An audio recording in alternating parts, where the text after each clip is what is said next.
guys, it's Daryl here. I just got back from a walk Sunday and I've been thinking more about my video, and I want to make it clear. I said that these these stories that are happening, we shouldn't even have to be talking about them. I'm not saying that they're unimportant. On the contrary, what I'm trying to say here, I got so furious while I was out for a walk. We're in the middle of a pandemic that's just out of control right now.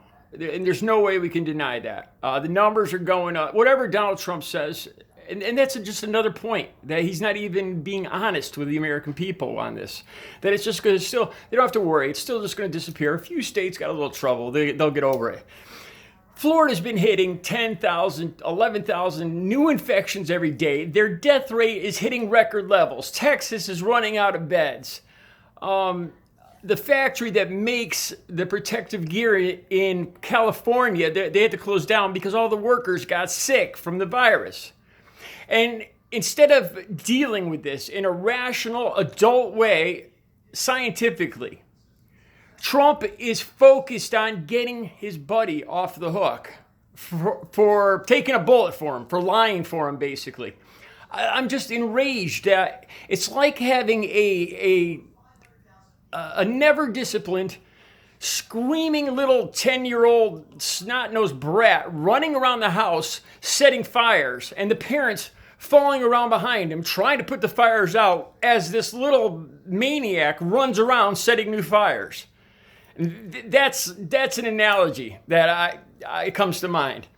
And the Republicans would be the mother yelling at the father, saying, "Oh no, don't punish him. He knows, he's doing a good thing here. We need our house burnt down." And the father would be the rest of the sane country trying to figure out what the hell's going on. It's just these daily fires set by Trump. It's distraction after distraction, all based on his ego and him getting reelected and winning at any cost. I was reading up on Roger Stone and his whole theory. And his theory is never defend yourself at all. Always accuse everybody else. Never address anything pointed at you. Always accuse everybody else. If you look on like Wikipedia, that's his theory. And it starts to make so much sense. He was an advisor for Trump. He was an advisor, the youngest advisor ever for Nixon. Nixon, are you Trump supporters serious? It's not even funny. And again, the fact that he thinks that spacing kids apart and maybe having lunch in the classroom is somehow too expensive or too difficult. Are Americans listening to this? He's saying your kids aren't worth the time and effort to space desks apart in the classroom and to have them eat lunch in their classroom instead of the cafeteria. That's just too hard. And for some reason, it costs too much money. And your kids' lives just aren't worth it. That's what he's saying. Trump supporters, this is the line in the sand. Especially if you're living in one of these states that's just blowing up with new cases, and you have kids. I don't know. Let's see where your sensibilities lie. Seriously, I don't know anymore. But my point of the preceding video, I want to just make it clear.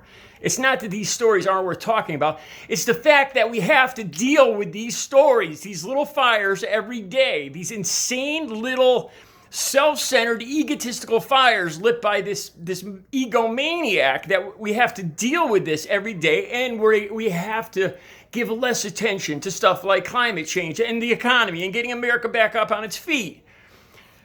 How we need to brace for future pandemics, because there is going to be future pandemics. Are we talking about that at all? No, because we're talking about Trump finally doing the right thing and being coerced to wear a mask for the first time.